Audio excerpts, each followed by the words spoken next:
Bonjour, c'est Alexandre Langlais. Bienvenue sur le podcast dédié à la transformation digitale des entreprises et des organisations. Alors, vous pouvez me retrouver également sur mon site perf-actor.com. Besoin d'une nouvelle source d'inspiration ? C'est ici que ça se passe, et toujours en moins de 5 minutes. Alors, c'est parti. Je vais traiter une question brûlante. La transformation digitale est-elle une opportunité stratégique ou une simple réponse à la pression des actionnaires ? De nombreux CIO se sentent contraints de montrer qu'ils maîtrisent ce sujet.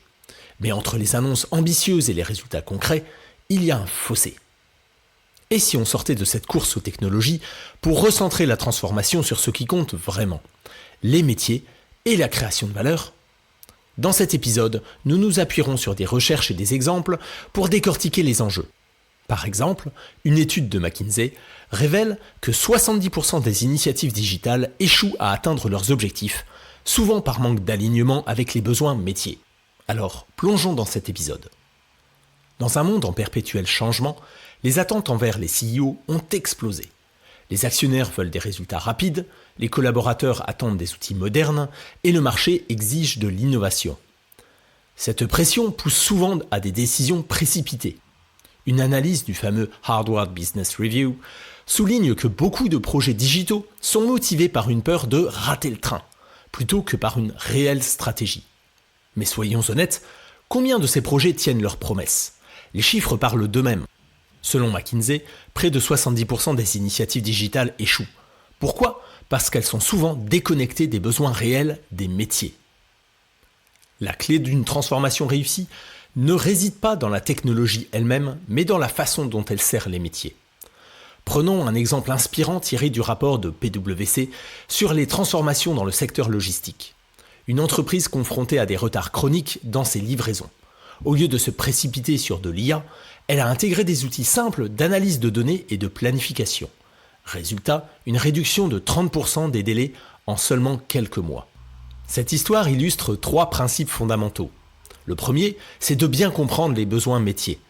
Une étude Accenture montre que les projets centrés sur les besoins métiers ont un taux de succès de 58% contre 33% pour ceux centrés sur la technologie seule. Le deuxième point, prioriser la simplicité.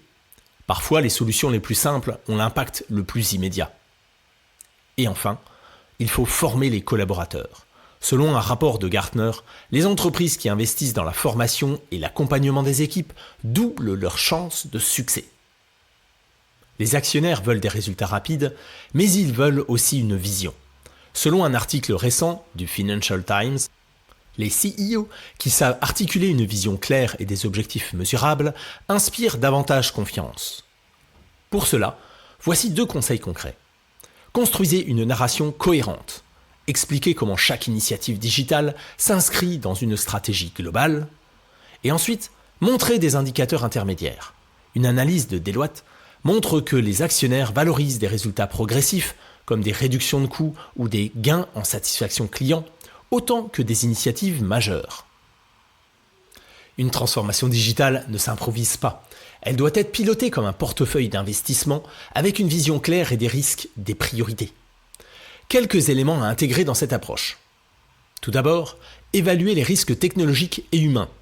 Le rapport 2024 de Capgemini sur la transformation digitale met en avant que 45% des échecs sont liés à une résistance au changement au sein même des équipes. Le deuxième point, c'est favoriser la transversalité.